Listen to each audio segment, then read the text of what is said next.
श्याम नाम का एक व्यक्ति हर सुबह टहलने जाया करता था। कुछ दिनों से वो दो बच्चों पे गौर कर रहा था। वो बच्चे सुबह पेपर बेचने का काम करते थे। एक दिन श्याम के घर कुछ काम था और वो उसमें व्यस्त हो जाता है, इसीलिए टहलने थोड़ी देर से जाता है तो देखता है कि वो बच्चे आज पेपर नहीं बेच रहे थे।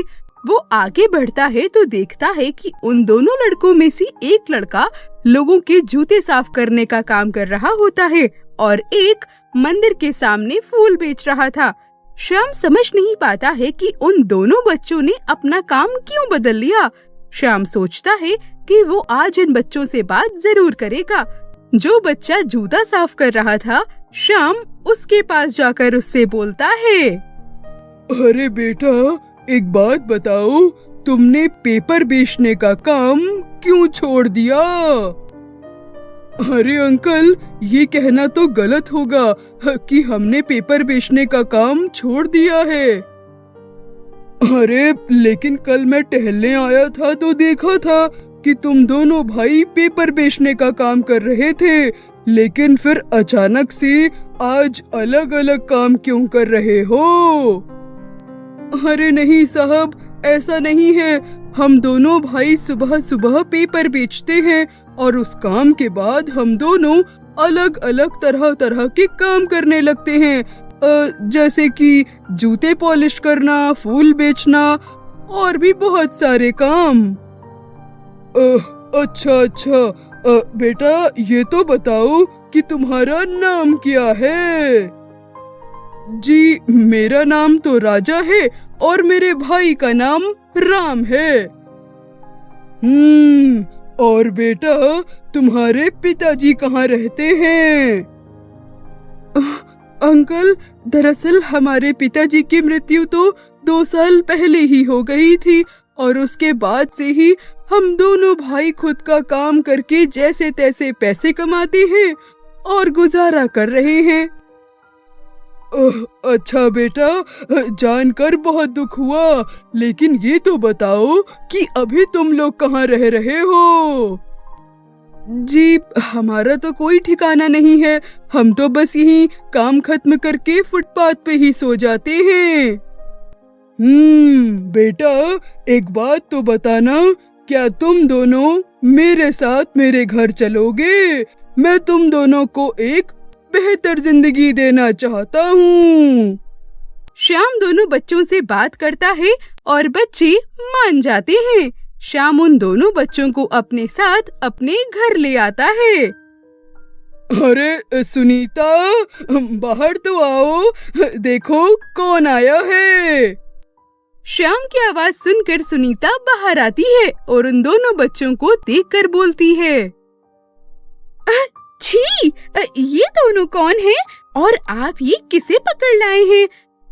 अच्छा, मैं समझी, आप नए नौकर लाए हैं ना?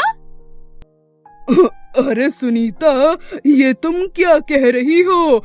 अरे ये नौकर नहीं है, मैं तो इन दोनों बच्चों का भविष्य बनाने के लिए इन्हें अपने साथ लेकर आया हूँ। इन्हें पढ़ाऊंगा, लिखाऊंगा और एक बहुत ही बेहतर इंसान बनाऊंगा।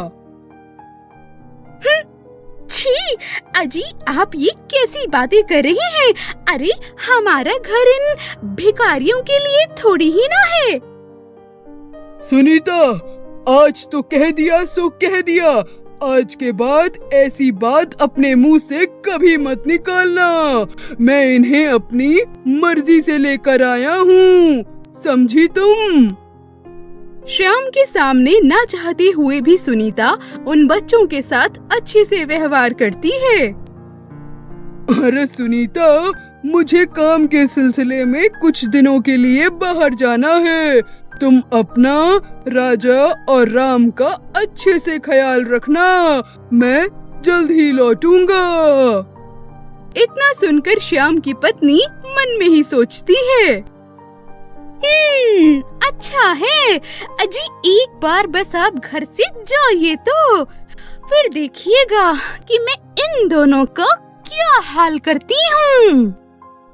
अगले दिन श्याम ऑफिस के काम से चला जाता है और सुनीता जल्दी उठ जाती है। राजा और राम को बिस्तर पर गहरी नींद में सोता हुआ देख वो उनके पास आती है। इतनी देर तक सो क्या रहे हो? जल्दी उठो वरना तुम्हारे साथ अच्छा नहीं होगा। इतना सुनकर दोनों भाई जल्दी से उठ जाते हैं। इतने दिन आराम से खूब खा पी लिया, अब जल्दी उठो और ढेर सारा काम बाकी है, उसे खत्म करो। सुनीता अपने हाथ में एक डंडा ले लेती है और दोनों भाइयों से ढेर सारा काम करवाती है। थोड़ा धीरे काम करने पर वो जोर से उनके हाथ पर डंडा तक मारती है। अरे राजा इधर आ, जल्दी से ये बर्तन मांजना शुरू कर। राजा ढेर सारे बर्तन मांजता रहता है। बिल्कुल भी ठीक से साफ नहीं हुए हैं, चल इन्हें वापस से साफ कर। सुनीता वापस से राजा से सारे बर्तन मंजवाती है और राम से पूरे घर में पोछा लगवाती है। जल्दी जल्दी सारा काम खत्म करो और उसके बाद मैं तुम दोनों को अगला काम देती हूँ। तभी सुनीता राम को चाय बनाने के लिए कहती है।